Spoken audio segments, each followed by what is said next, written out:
यावर्षी चातुर्मासानिमित्त भोईरवाडी केंद्रामध्ये चातुर्मासाची प्रवचनं होणार नाहीत आणि त्यामुळे यावर्षी घरूनच प्रवचन करावं असं मनात आलं. म्हणजे या निमित्ताने आपल्याला खंड पडणार नाही असा विचार त्याच्या मागे. आता आपण नेहमी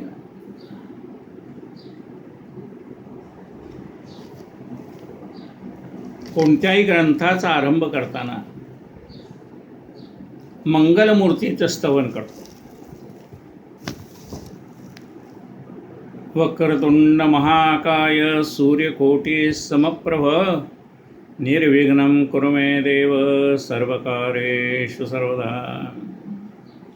मंगलमूर्तीचं स्मरण याच्यासाठी आहे की आपण जे हातामध्ये कार्य घेतलेलं आहे ते निर्विघ्नपणे पार पाडायला पाहिजे आणि निर्विघ्नपणे पार पाडण्याची शक्ती आपल्याला मंगलमूर्ती देतात. त्याचप्रमाणे आपल्या कुलदेवतेचा आपल्याला आशीर्वाद असावा लागतो. त्यामुळे कोल्हापूर तुळजापूर हे आमचं कुलदैवत आहे, खंडोबा कुलदैवत आहे, त्यांना आम्ही नमस्कार करतो. त्यानंतर आहे ती गुरुकृपा. संत आहे ब्रह्मानंदम परमसुखदम केवलम ज्ञानमूर्ती द्वंद्वातीतं गगनसदृशं तत्त्वमस्यादिलक्ष्यम् एकं नित्यं विमलमचलं सर्वधी साक्षिभूतं भावातीतं त्रिगुणरहितं सद्गुरून् तन्नमामि. गजानन महाराजांना नमस्कार करतोय कारण गुरु कृपेशिवाय ज्ञानाचीच प्राप्ती होत नाही. गुरु बिन ज्ञान कहाँ से पाऊ. आपल्याला ज्ञान पाहिजे असेल तर ते गुरुशिवाय प्राप्त होत नाही. बरं, ज्ञान जे आहे ते 14 विद्या 64 कला ह्या प्रकारचं ज्ञान आहे. 14 विद्या आहे, 64 कला आहे. पण ह्या सर्व कला ह्या आपल्याला लौकिक ऐहिक सुख प्राप्त करून देणार आहे. पण खरं ज्ञान त्याला म्हटलेलं नाही. मग ते खरं ज्ञान कुठलं आहे? जाणणे आपणासे आपण या नाव ज्ञान. आपल्याला स्वतःला जाणून घेणं हे खरं ज्ञान. कोहम, मी कोण आहे, मी कुठून आलोय, कशासाठी आलोय, या प्रश्नाची उत्तरं जी आहेत ती या 14 विद्या 64 कलापेक्षा आपल्याला समजून देण्याचं सामर्थ्य ज्याच्याजवळ आहे त्याला गुरु म्हटलंय. गुरु आपल्याला ज्ञान देतो, त्या ज्ञानाला म्हटलंय आत्मज्ञान. जाणणे आपणासी आपण या नाव ज्ञान. आपल्या स्वतःला जाणण्याची जी कला आहे, तुझे आहे तुझपाशी परी तू जागा चुकलाशी. ज्या परमात्म्याला शोधायसाठी तू सर्व ठिकाणी जातो तो परमात्मा तुझ्या जवळच आहे, नव्हे नव्हे तूच आहेस. हे समजून देण्याचं जे सामर्थ्य आहे ते गुरुजवळ. आपण महाराजांचा मंत्र म्हणतो, गण गण गणात बोध. मंत्र म्हणणं आणि समजून म्हणणं यात फरक आहे. समजून म्हणणं याचा अर्थ काय आहे तर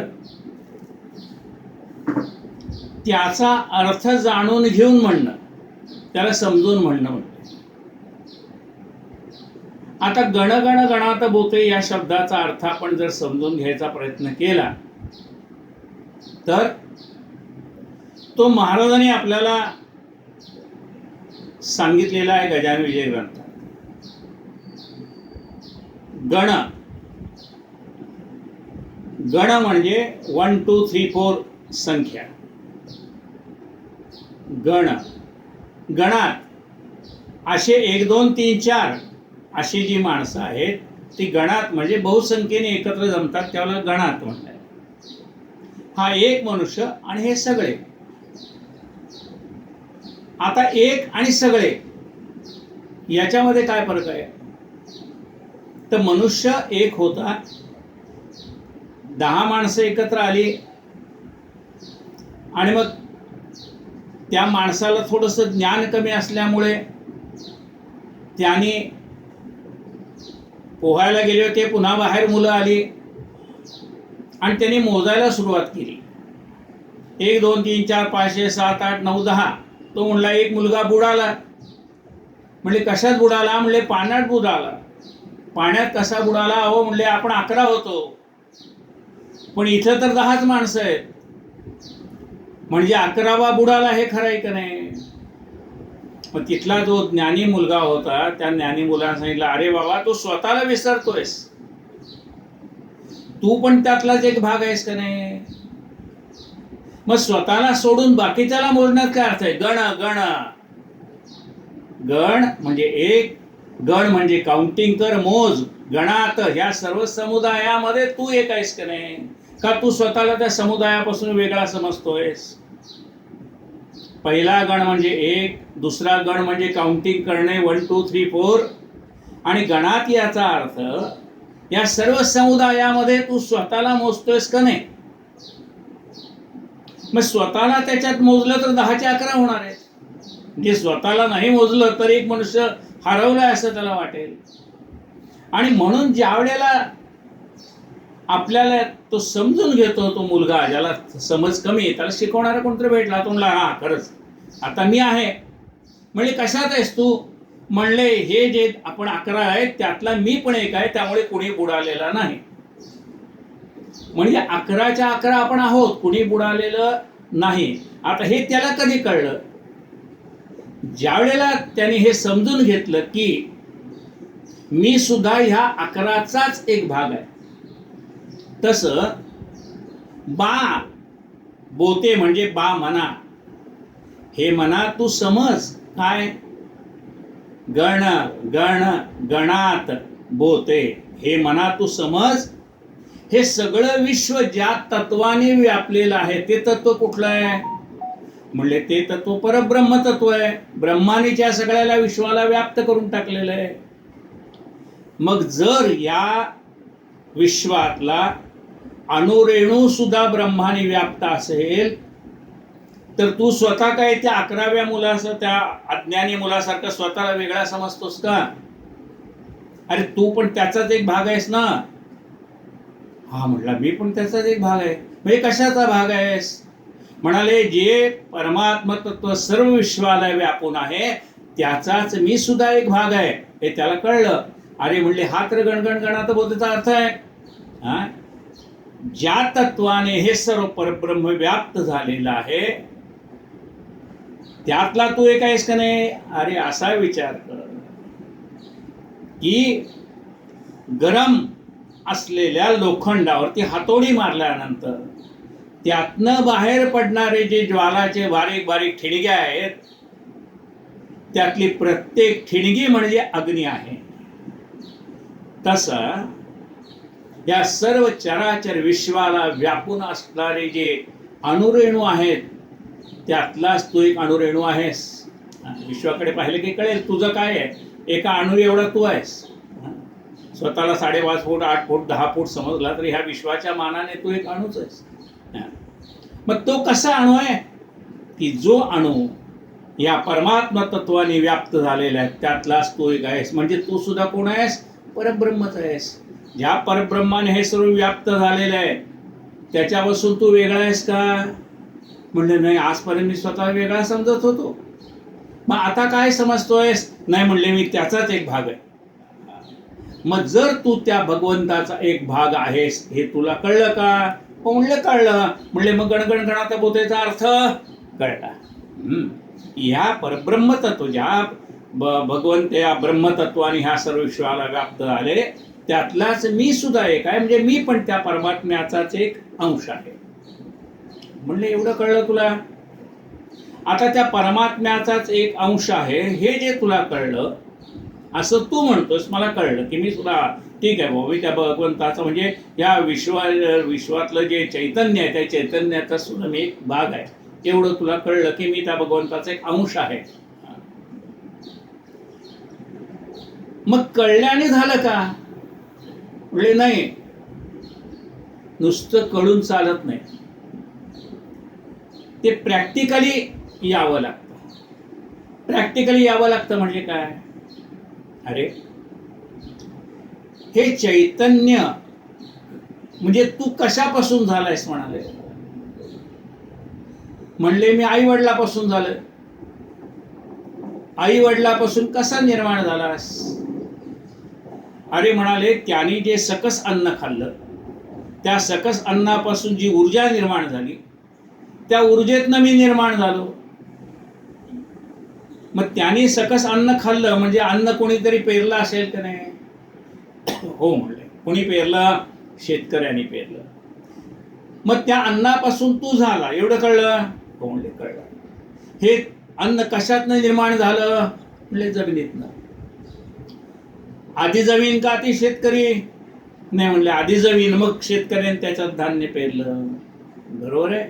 म्हणजे ते अन्न तयार झालं, ते जमिनीतनं तयार झालं, आणि त्या जमिनीतनं तयार झालं तर ही जमीन आधी होती म्हणून अन्न तयार झालं, आणि अन्न तयार झालं म्हणून माणसाने ते अन्न खाल्लं. खाल्ल्यामुळे शरीरात शक्ती निर्माण झाली, ऊर्जा निर्माण झाली, पुढे प्रजोत्पत्ती झाली. हो म्हणले खरं आहे.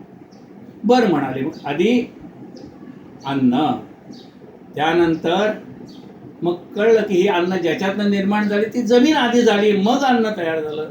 बरं म्हणाले, आता ही जमीन कशी निर्माण झाली?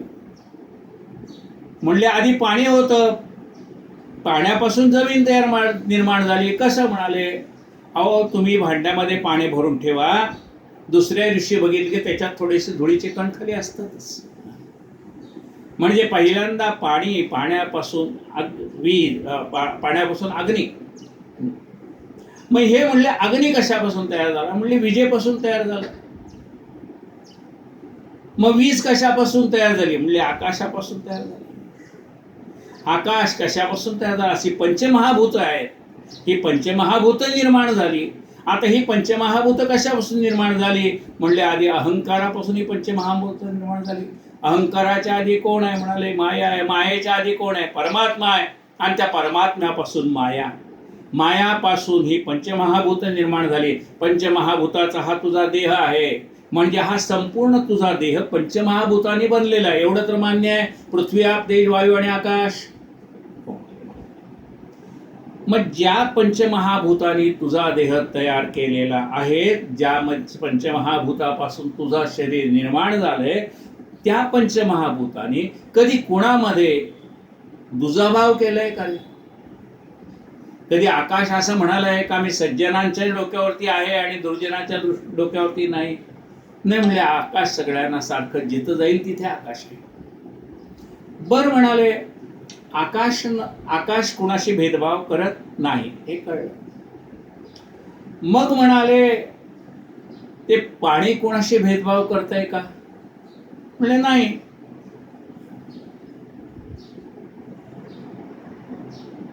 ते पाणी कुणाशी भेदभाव करत नाही.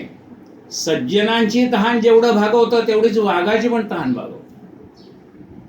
म्हणजे पाणी कुणामध्ये भेदभाव करत नाही, नाही करत. बर ज्या वाऱ्यापासून हे निर्माण झालं ती हवा कोणामध्ये भेदभाव करते की प्राणवायू फक्त सज्जनांनाच आहे आणि दुष्टांना प्राणवायू नाही? ते पण नाही. पृथ्वी, आप, पाणी करत नाही. बरं म्हणले ही पृथ्वी अशी काही दुजाभाव करते का रे की मी फक्त सज्जनांना आश्रय देणार आणि दुष्टांना देणार नाही? नाही म्हणाले, पृथ्वी पण तशी भेदभाव करत नाही, ती सगळ्यांनाच आश्रय देते, सज्जनांना आश्रय आणि दुष्टांना पण आश्रय आहे. मग पृथ्वी भेदभाव करत नाही. पाणी, आप म्हणजे पाणी भेदभाव करत नाही. पृथ्वी, आप, तेज म्हणजे प्रकाश. सूर्यनारायण काही फक्त सज्जनांच्याच घरी प्रकाश देतो, दुष्टांच्या घरी अंधार करतो असं नाही, तो सर्वांना सारखाच आहे. पृथ्वी, आप, तेज, वायू आणि आकाश हे सर्व ज्या पंचमहाभूतापासून तू निर्माण झालाय, तुझा देह निर्माण झालाय, ती जर कोणामध्ये भेदभाव करत नाही मग तू का करतो रे बाबा? विचार कर. म्हणून भेदाभेद भ्रम अमंगळ. म्हणून कुणाच्याही मध्ये भेदाभेद करू नये. सर्वांना ही सर्व त्या भगवंताची लेकरं आहेत असं समजून सगळ्याशी सारखेपणाने वागावं. आपल्याला कुणामध्ये दुजाभाव नको, द्वेष नको, तिरस्कार नको, कुठल्याही प्रकारचा नको. द्यायला आणि घ्यायला एकच वस्तू आहे एवढं लक्षात ठेव. आणि ती सगळ्यांना आवडते. काय दिल्याने आवडतंय? ते फक्त एकच आहे, म्हणजे प्रेम. खरा तो एकची धर्म, जगाला प्रेम अर्पावे. काय असेल तर जगाला आपण प्रेम द्यावं, जेवढं देता येईल तेवढं द्यावं. आणखीन काय द्यावं? आनंद द्यावा. आपल्यापासून देता येईल तेवढं जगाला आनंद द्यावा, दुःख देऊ नये. कळला का? म्हणाले गणगण गणात बोतेचा अर्थ. बोतेचा अर्थ कळला. म्हणजे ग्रंथ हा नुसतं पारायण करण्यासाठी नाही. आता पारायण करायला सांगितले कशासाठी? काही माणसं एकपाठी असतात, काही द्विपाठी असतात, काही त्रिपाठी असतात, काही. म्हणजे एखाद्या माणसाला एकदा ग्रंथ वाचून कळतं, एखाद्या माणसाला दोनदा, एखाद्या माणसाला तीनदा, एखाद्या माणसाला चारदा. एक सत्पुरुष आले होते, त्याला भेटायला एक मनुष्य गेला. महाराजांचा भक्त होता. त्याने विचारलं, का रे तू गजानन महाराजांचा भक्त आहे, पारायण करतो का? करतो का म्हणजे काय म्हणाले? आत्तापर्यंत 5 पोथ्याच्या पत्रावळी झाल्या. 5 पोथ्याच्या पत्रावळी झाल्या म्हणजे काय रे? अहो म्हणाले, मी एवढे ग्रंथ वाचले, 5वा ग्रंथ झाला, आता हा 6वा नवीन आणलाय. म्हणजे काय झालं? फाटले पहिले, वाचून वाचून वाचून फाटले. साधून विचारलं, एवढं म्हणजे आता तुझं तोंडपाठच झालं असेल? हो म्हणाले. मग साधू म्हणाले, आज मी तुझ्या घरी येणार आहे. या की म्हणले, महाराज आमच्या घरी आला तर तेवढं पवित्र होईल आमचं घर, या आपण आपल्या घरी. साधू महाराज त्याच्या घरी गेले. जेवण बिवणं झाली. त्याची परिस्थिती पाहिली. त्याच्या आवकपेक्षा खर्च जास्ती पाहिला. आणि मग महाराज म्हणाले, तू आधी एकाही ग्रंथाचं पारायण केलं नाही. म्हणलं, का महाराज? मी एवढ्या ग्रंथाचं पारायण केल्यानंतर तुम्ही म्हणता पारायण केलं नाही? अरे म्हणले, आज मी तुझ्या घरी जेवण केलं का नाही? हो म्हणलं, मीच बोलवलं होतं ना तुम्हाला. अरे म्हणाले, तुझ्या घरी प्रत्येकाच्या ताटामध्ये अन्न शिल्लक होतं का नाही? हो म्हणले, आमच्याकडे आग्रह करून वाढायची पद्धत आहे. अरे मग गजानन विजय ग्रंथात काय वाचलं तू? वाढा, आग्रह करू नये हे वाचलं नाहीस का? अन्नाचा एकही शीत वाया घालू नये हे करण्यासाठी तर महाराजांनी अवतार घेतला ना. रामदास स्वामीच्या अवतारामध्ये त्याने लिहून ठेवलं. काय लिहून ठेवलं? आपण यथेष्ट जेवावे, उरले ते अन्न वाटावे, परंतु वाया दवडणे हा धर्म नव्हे. त्यांनी लिहिलं, पण लोक प्रत्यक्ष आचरणात आणत नाही असं त्यांचं लक्षात आल्यानंतर त्यांनी गजानन महाराजांचा अवतार घेतला. उकिर रस्त्यावर पडलेलं शीत गोळा करायला लागले. तेव्हा त्याने सांगितले की बाबा, आम्ही तुम्हाला ताटामध्ये आणून देतो, पत्रावळीवर आणून देतो, चांगलं अन्न घ्या. म्हणजे त्या ठिकाणी त्यांनी रस्त्यावरती पडलेलं अन्न खाऊन आपल्याला हा संदेश दिला की बाबांनो, अन्न वाया घालू नका. त्या शेतकऱ्याचे केवढे मोठे कष्ट आहेत. तो अत्यंत मेहनतीने ते अन्न तयार करतो. त्यानंतर त्याच्या शेतातलं जे अन्न आहे ते बैलगाडीमध्ये म्हणा, ट्रकमध्ये म्हणा, टेम्पोमध्ये लोडिंग अनलोडिंग करणारी जी माणसं आहेत त्यांचे त्याच्या मागे श्रम आहे.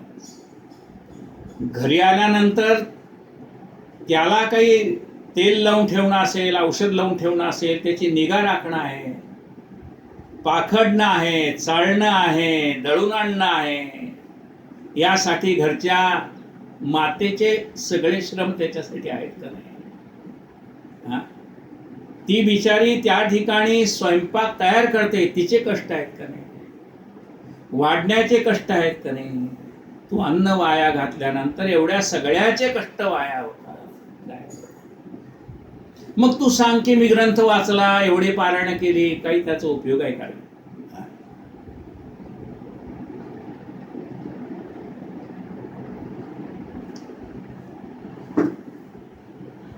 पाठ म्हणता आवरे ना.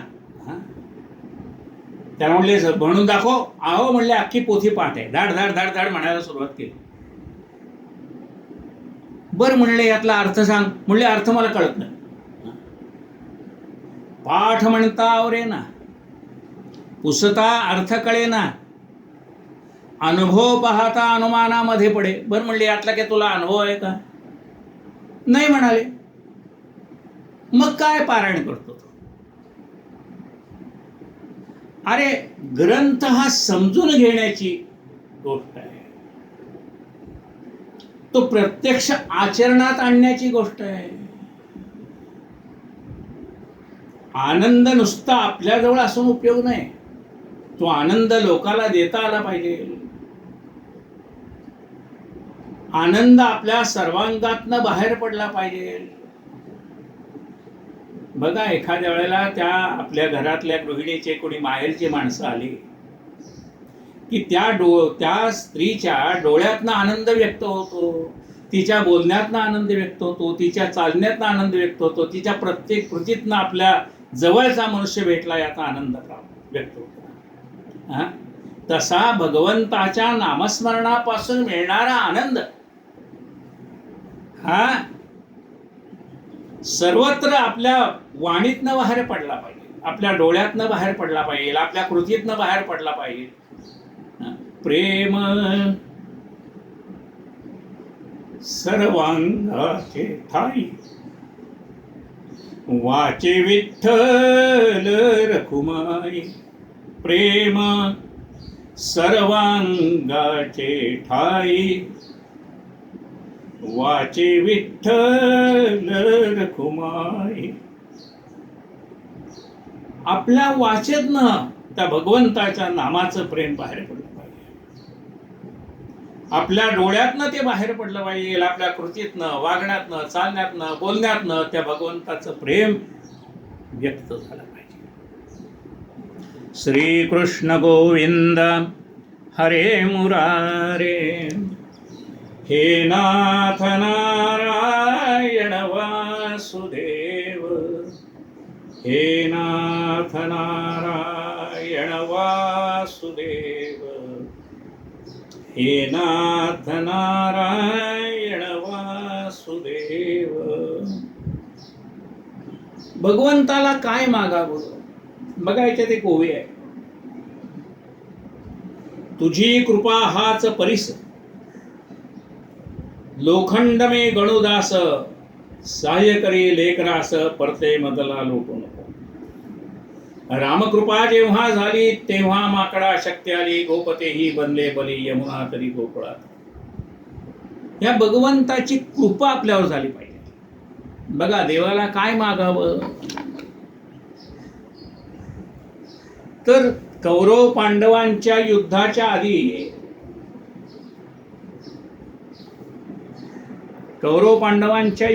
आधी,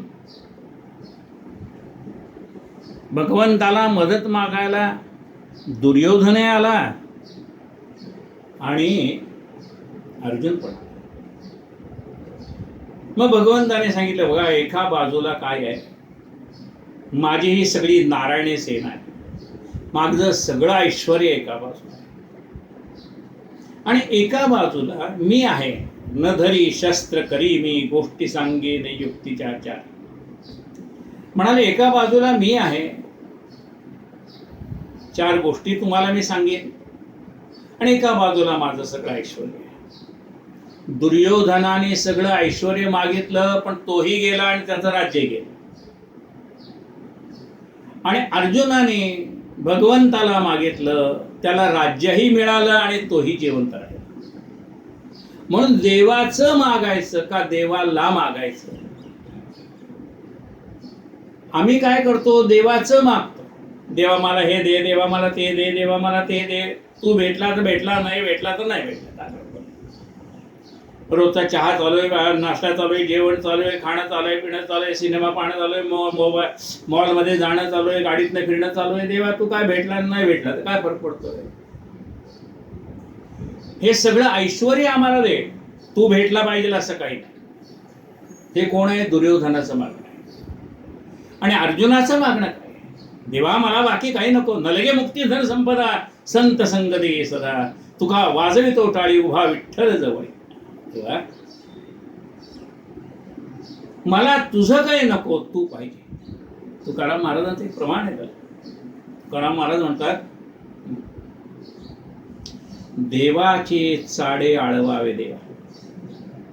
देवाच्या प्राप्तीसाठी देवाला आळवलं पाहिजे. देवाचे चाडे आळवावे देवा. देवाच्या प्राप्तीसाठी देवाची सेवा केली पाहिजे. बरं म्हणाले, मग आता ही देवाची कृपा व्हायची त्याच्यासाठी काय करावं? ज्ञानेश्वर माऊलींनी 4थ्या अध्यायात सांगितलं. त्याच्यासाठी काय करावं लागेल तुला? ज्यामुळे देव भेटेल असं तुला कोण सांगू शकेल? ज्याला देव भेटला तो सांगू शकेल. देव कुणाला भेटलाय? संतांना भेटलाय.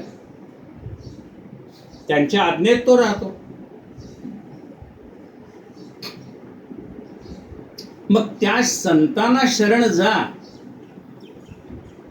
आणि मग ते तुला त्या परमात्म्याची गाठ घालून देतील. कसा देव भेटतील ते सांग. मार्ग दावून गेले आधी कृपानिधी संत, ते संत आपल्याला मार्ग दाखवून गेले, त्यांना शरण जा. म्हणले कसं जाऊ?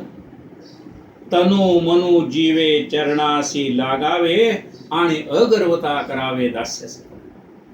तन मन धनाने त्यांना शरण जा. रामाचे निरपेक्ष दास्य करी तू, मागू नको त्या जला. त्या पायी झिजवी तनु निशिदिनी, सोडू नको भक्तीला. त्याचे सर्व असे तनु धन तुझे, त्याला समर्पी आहे. शेषा ते उपभोग घे विधीने, त्या ते तेजी न करी. रामा मी तव दास दास म्हणवी, माते कशाचे भय. रामा जाईन ज्या स्थळी, सुख सदा होईल तेथे जय. रामा या भुवनत्रयी तुझविणे, नाही तुझा तारक. रामा तू सकलार्थ पूर्ण करिसी, तू तात मी बालक. त्या सद्गुरूला शरण जा. कसा जा? तन मन धनाने शरण जा. आणि काय कर? नुसतं तन मन धनाने शरण जाऊन काही उपयोग नाही. त्या भगवंताची सेवा आपल्या हातनं घडली पाहिजे. तनु मनु जीवे चरणासी लागावे आणि अगर्वता करावे दास्य सकळ. काय करायचं? त्यांना तन मन धनाने शरण जायचं, पण केलेल्या सेवेचा अहंकार होऊ देऊ नकोस. ज्या दिवशी तू म्हणशील की एवढी सेवा मी केली, त्या दिवशी ती शून्य. म्हणजे असं कसं होईल? एवढं सगळं केलेलं शून्य कसं होऊन जातं? एकदा बोलण्याने शून्य होतं का? होतं की म्हणाले. बरं घरी जाऊन बघ म्हणले.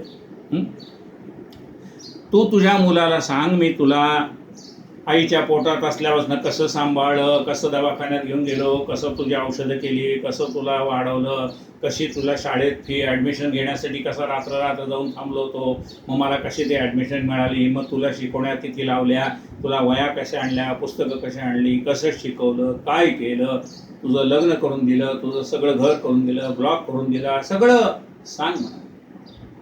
गेला मुलाला सगळं सांगितलं. बघा म्हणले तुमच्यासाठी मी एवढं केलं, तेवढं केलं, तेवढं केलं. मुलाने एका शब्दात सांगितलं, काय उपकार केले? जन्माला घातलं म्हणून केलंय. सगळं आयुष्यभर केलेलं एका क्षणात गेलं. आणि मग त्याच्या मनात विचार आला, भजन रहित रामा सर्वही जन्म केला, स्वजन जनधनाचा व्यर्थ म्या स्वार्थ केला, रघुपती मती माझी आपुलीसी करावी, सकळ त्यजनी भावे कास तुझी धरावी, उपरती मज रामी जाहली पूर्ण कामी, सकल भ्रमविरामी रामविश्राम धामी, घडी घडी मना आता रामरूपी भरावे, रघुकुल तिलकारे आपुलेसे करावे. तेव्हा आता मी तुला शरण आले, चुकलं माझा उद्धार व्हावा अशी इच्छा आहे. का 184 फिरलो कोठेनं सुखला दलो, दैव योगे शरण आलो समर्थ. 184 योनी फिरून आलो, त्यावेळेला हा मनुष्य जन्म मिळालाय.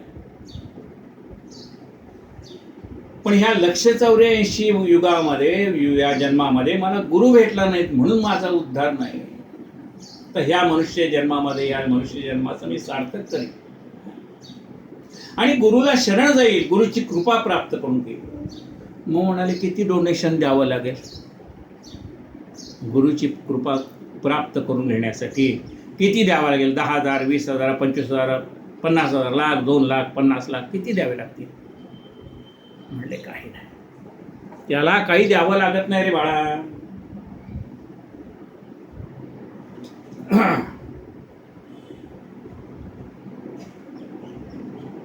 तुझी कृपा व्हावया जाण नाही धनाचे प्रयोजन, चरणी होता अनन्य तू त्या ते सहाय्य करशील.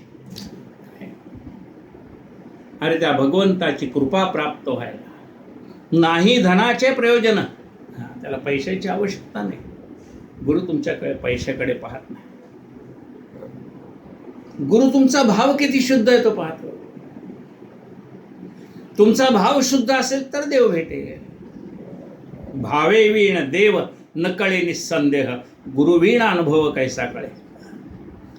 गुरु काय करतो तर तुमचा भाव कसा शुद्ध होईल ते पाहतो. गुरुला उपमा दिली कुंभाराची. कुंभार ज्यावेळेला ते मडकं तयार करत असतो ना, एक हात आत घालतो आणि वरनं थापटी वाढत असतो, त्याला आकार देत असतो. म्हणजे ते मातीचं कच्चं भांड फुटू नये म्हणून आतनं आधार दिलाय आणि बाजूनी ठोके मारतो.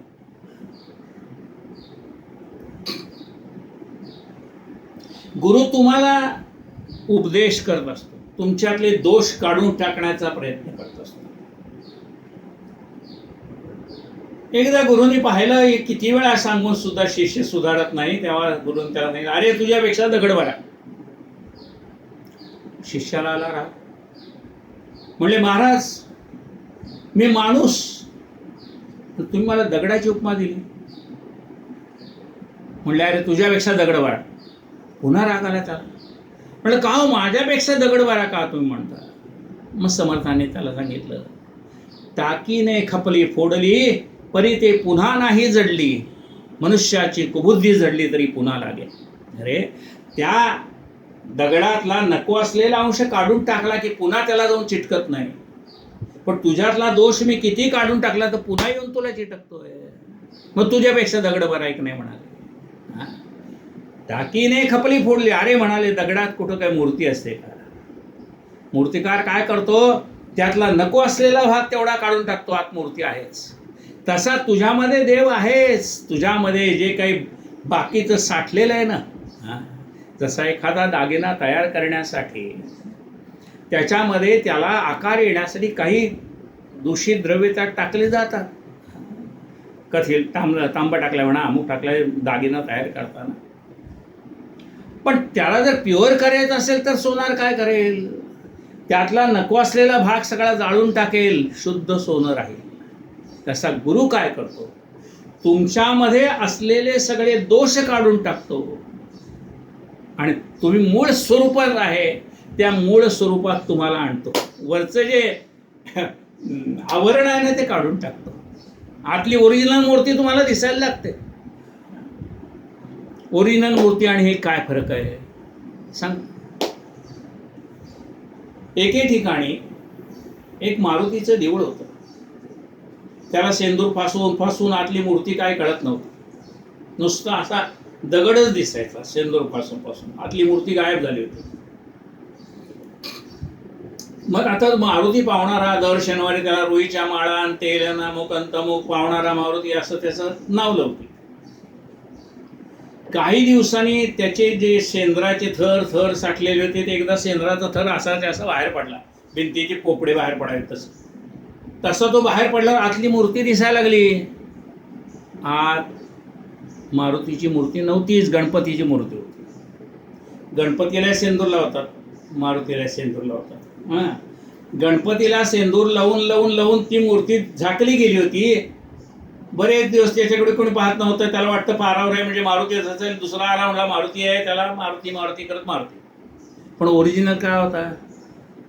ओरिजिनल गणपती होता. त्याचा सेंदूर निघून गेल्यानंतर तो मूर्ती दिसायला लागली. तसा आपल्यातला जो ओरिजिनल परमात्मा आहे तो कधी दिसेल? ही सगळी जी पुटं चढलेली आहे आपल्यावरची ती काढून टाकतो. त्याला म्हणतात गुरु. आपल्यातले दोष आहेत, हे सगळे दोष स्पष्ट नेमस्त बोलणे लोक असं वाटे कंटाळवाणे, मळमळ करता जेवणे विहित नव्हे. समर्थ रामदास म्हणतात, अरे मी स्पष्ट बोलतो, तुमच्यातलं जावं, तुमच्यातले दोष निघून जावे. तुम्हाला आत्मस्वरूप प्राप्त व्हावं म्हणून माझी तळमळ आहे.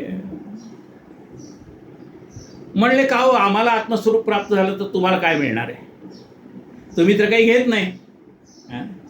आम्ही तुम्हाला काही द्यावं म्हणलं तर तुम्ही काही घेत नाही.